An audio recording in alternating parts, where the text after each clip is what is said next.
Gila, a short, chubby Mexican man with a striking resemblance to the Bumblebee character from The Simpsons, settled into his well-worn chair. He reached for the microphone, his fingers brushing against the colorful buttons of his shirt. What's going on, YouTube? What's good, dog? Blend of warmth and enthusiasm. What's up, dog? Thank you for tuning into another episode of the Texas Gaycast. Big shout out to all the day ones, the new subscribers, everyone who likes, comments, and gives feedback. It's greatly appreciated. I'll continue on this Mark Moore saga.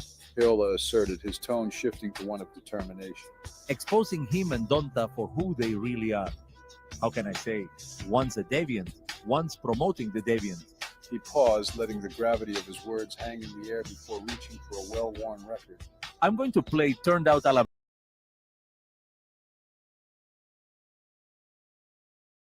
In his voice. Because if I'm a lame loser, everyone else has to be like me. I'm an autistic egoist, but that won't stop me from defending my precious, innocent white dove, David Mendenhall. As a Mexican, I feel like one of them. He reflected, his voice tinged with both pride and sorrow. Even though they think my people are only good for picking apples or working in hotels as maid service, but in our own minds, we're at the golf course, drinking mayonnaise juice and eating bland, unsalted potatoes. A small, defiant smile tugged at his lips, testament to his unyielding spirit. I lost my blue Blanco blonde wig, so I'll be Joela from now on. He declared, a sense of resolve in his voice. I will continue to expose a vast network of shrill black men who seek to hold me back and suppress me with systemic racism. They won't silence my voice. With renewed determination, Hilla turned back to the microphone. He's a fucking hater. Ready to continue his battle for truth and justice. Martinez, a chubby 5-foot-tall Mexican midget, sat hunched over his laptop, adjusting the microphone for his YouTube podcast, The Welcome to Texas Gaycast. He wore a cowboy hat slightly too big for him, and a shirt adorned with sequins that shimmered like a starry night. Welcome back, y'all. Today we're diving into the secrets of Lamarck Moore. He announced with a flourish, his voice a mix of excitement and anxiety. In his mind, Joela often found himself in fantastical scenarios with Lamarck Moore, the former inmate of Limestone Correctional Facility.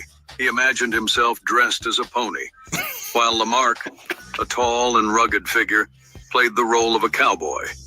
They were partners in a make-believe world where they shared laughter and solitude.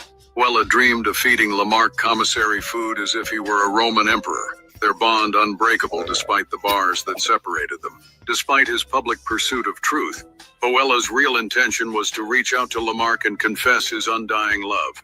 It's not just about the secrets, He muttered to himself, staring at the screen, his heart pounding with the intensity of his hidden emotions.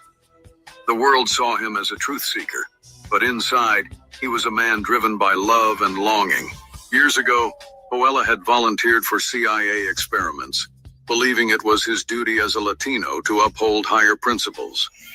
One of the serums he had been injected with was a starburst gene mutation.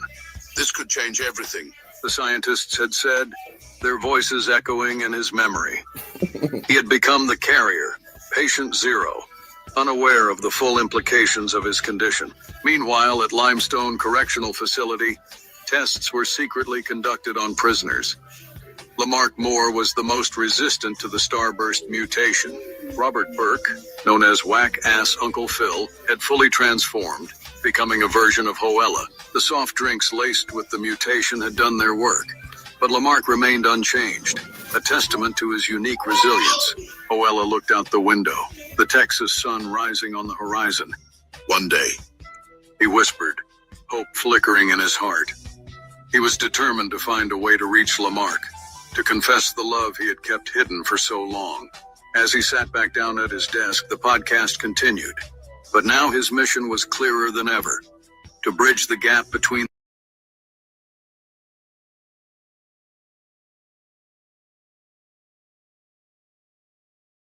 Okay, yeah, that's it for part one, man.